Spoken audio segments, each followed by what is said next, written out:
నేతి బీరకాయలో నెయ్యి ఉండనట్టే తిరుపతి లడ్డూలో కూడా నెయ్యి ఉండదు అని చెప్పి రీసెంట్గా బయటపడ్డది కదా.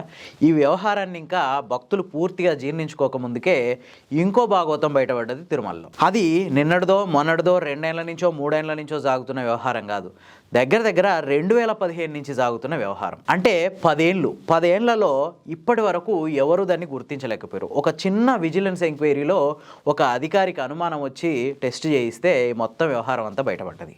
ఇంతకీ విషయం ఏంటంటే, తిరుమల వెంకన్న దగ్గరికి వచ్చే దాతలు అట్లాగే విఐపీలు వివిఐపీలకి ఒక పట్టు శాల్వా కప్పుతుంటారు కదా, ఆ పట్టు శాల్వాల్లో పట్టు లేదంట. అదే ఇప్పుడు బయటపడ్డ భాగవతం. ఇంతకీ అసలు ఈ వ్యవహారం ఏంది, అది ఎట్లా బయటపడ్డది ఓ లుక్ వేద్దాం. వీడియో పూర్తిగా చూడండి, చాలా ఇంట్రెస్టింగ్ ఉంటుంది. నచ్చితే లైక్ చేయండి, షేర్ చేయండి. ఇట్లాంటి మరిన్ని మంచి ఫ్యాక్ట్స్ కోసం ది ఫోర్త్ ఎస్టేట్ ఛానల్ని సబ్స్క్రైబ్ చేసుకోండి. ప్రపంచంలో ఎక్కడ లేని జనం అంతా తిరుమలకు వచ్చి నిలువు దోపిడీలు ఇస్తుంటారు. అట్లాంటి స్వామికే నిలువు దోపిడీ చేస్తున్నారు కొద్దిమంది. మన దగ్గర ఎప్పటి నుంచో ఒక సామెత ఉంది కదా, గుడితో పాటు గుడిలో లింగాన్ని మింగేటోళ్ళు రా ఇల్లు అని. అట్లాంటి బాపతులు ఎక్కువైపోయారు అనమాట తిరుమలలో.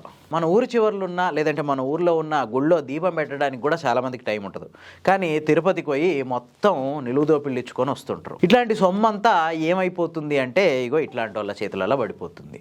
తిరుమల వెంకన్నకు లక్షల కోట్ల ఆస్తులు ఉన్నాయి. రోజుకి ₹1 కోటి దాకా ఆదాయం వస్తున్నట్టు లెక్కలు చెప్తున్నాయి. ఇంత పెద్ద దేవుడి దగ్గరికి వచ్చే విఐపీలు వివిఐపీలు దాతలకు కూడా ఆ రేంజ్లో మర్యాదలు జరగాలి కదా.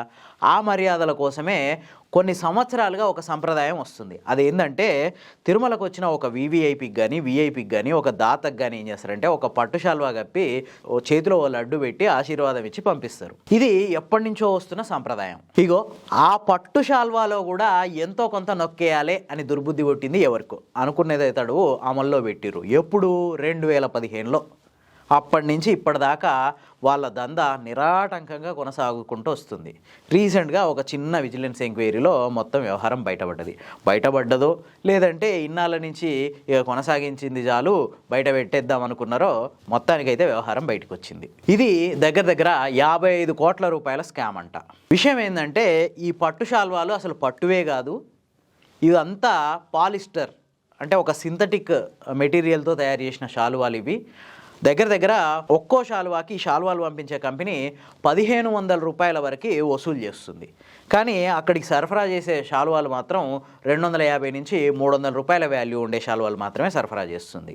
2015 నుంచి 2025 వరకు టీటీడీ ఈ సరఫరాదారుల నుంచి 54 కోట్ల విలువైన ఈ వస్త్రాన్ని కొనుగోలు చేసింది. దాదాపు పూర్తిగా పాలిస్టర్దే అని చెప్పి అనుమానాలు వస్తున్నాయి ఇప్పుడు. యాక్చువల్గా ఈ టెండర్ రూల్స్ ప్రకారం తిరుమలకు పంపే శాలువాల్లో 100% మల్బరీ పట్టు ఉండాలి. అంతేకాదు సిల్క్ హాలోగ్రామ్ ఖచ్చితంగా ఉండాలి ఆ శాలువాల మీద.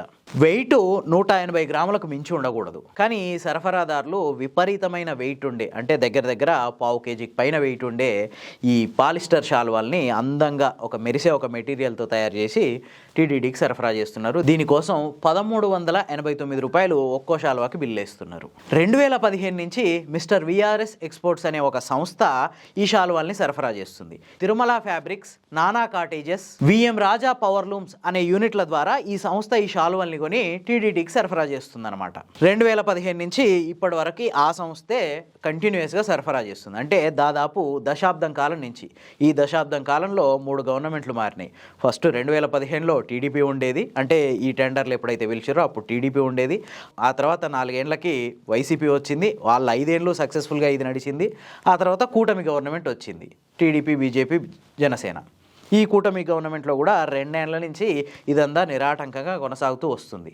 ఇప్పుడు బయటపడింది. ఈ 10 ఏళ్లలో 15 నుంచి 20 సార్లు ఈ శాలువాల్ని టెస్ట్ల కోసం ల్యాబ్లకు పంపించారు. ఈ టెస్ట్లన్నీ బెంగళూరు, ధర్మవరం ఈ ఏరియాలో ఉన్న ల్యాబుల్లో జరిగాయి. ప్రతిసారి ఇందులో ఉన్నది 100% ప్యూర్ పట్టు అనే రిపోర్ట్లే వస్తున్నాయి. ఈసారి మాత్రం ఈ టీటీడీ విజిలెన్స్ ఆఫీసర్లు ఏం చేశారంటే, కొన్ని శాలువాల్ని తీసుకొని టీటీడీ గోడౌన్ నుంచి అట్లాగే టీటీడీలో వేరియస్ ప్లేసుల్లో ఉన్న కొన్ని శాలువాల్ని కలెక్ట్ చేసి వీటిని ఎవరికీ తెలియకుండా 2 వేరువేరు ల్యాబ్లకు పంపించారు. ఆ 2 వేరువేరు ల్యాబుల నుంచి సేమ్ రిపోర్ట్ వచ్చింది. ఇందులో ఉన్నది 0% పట్టు, పూర్తిగా ఒక రకమైన షైనింగ్ ఇచ్చే పాలిస్టర్ క్లాత్ అని చెప్పి. సో ఇక్కడ టీటీడీ అధికారులకు వస్తున్న అనుమానం ఏంటంటే విఐపీలకి వివిఐపీలకి దాతలకి కప్పే శాలువాలు ఒకటైతే ల్యాబ్కు మాత్రం ప్యూర్ పట్టు శాలువాలు పంపించి అక్కడి నుంచి ప్యూర్ రిపోర్ట్లు తెప్పించుకున్నారా లేదంటే ల్యాబుల్లోనే ఏదైనా మేనేజ్ చేసిర్రా అనేది ఇప్పుడు డౌట్ వస్తుందన్నమాట. ఇప్పుడు ఈ కుంభకోణం పూర్తిగా బయటపడంగానే టీటీడీ కొన్ని సంచలనాత్మక నిర్ణయాలు తీసుకుంది. అవి ఏంటంటే పూర్తి స్థాయిలో దర్యాప్తు నిర్వహించాలి, అది కూడా డీజీ అట్లాగే యాంటీ కరప్షన్ బ్యూరో నిర్వహించాలని చెప్పి వాళ్ళకి లెటర్లు రాసింది. ఇంతవరకు బాగానే ఉంది. ఆ తర్వాత ఏ సంస్థ నుంచి అయితే వీళ్ళు ఈ పట్టు వస్త్రాలు తీసుకుంటున్నారో ఆ టెండర్లన్నీ కూడా క్యాన్సిల్ చేసేసింది.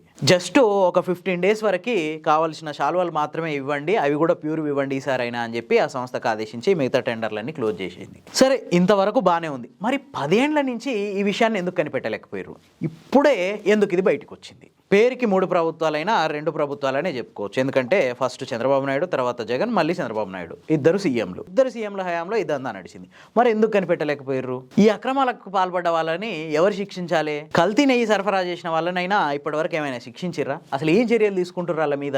ఏదో రాజకీయంగా అవసరమైనప్పుడు ఈ విషయాన్ని పెద్దది చేసి బ్యా బ్యా బ్యా అని అరుసుడు, తర్వాత దాన్ని పక్కకు నెట్టుడు. అసలు ఇంతవరకు ఏం చర్యలు తీసుకుంది టీటీడీ కానీ గవర్నమెంట్ కానీ ఈ కల్తీ నెయ్యి సరఫరా చేసిన వాళ్ళ మీద? వాళ్ళకి అసలు చీమ కుట్టినంత ఏదైనా చర్యలైనా తీసుకుందా వాళ్ళ మీద? ఇప్పుడు ఈ పట్టు శాలువాల విషయం కూడా అంతకు మించి దీని మీద దర్యాప్తు ముందుకెళ్తుంది అని అనుకోవడం కూడా మన మూర్ఖత్వమే అవుతుంది. ఇది ఇంతే కలికాలం అని సరిపెట్టుకోవాలేమో. తిరుమలలో ప్రసాదం తీసుకుంటూ రిచెస్ట్ బిచ్చగాళ్ళం మేము అని నవ్వుతూ ఒక రీల్ చేసినందుకే యాంకర్ శివజ్యోతిని విపరీతంగా ట్రోల్ చేసినాం. మరి ఇట్లాంటి భాగవతాలన్నీ బయటపడుతున్నాయి కదా, వీళ్ళని ఏం చేయాలి? మీ అభిప్రాయం ఏంది? కామెంట్ రూపంలో చెప్పండి.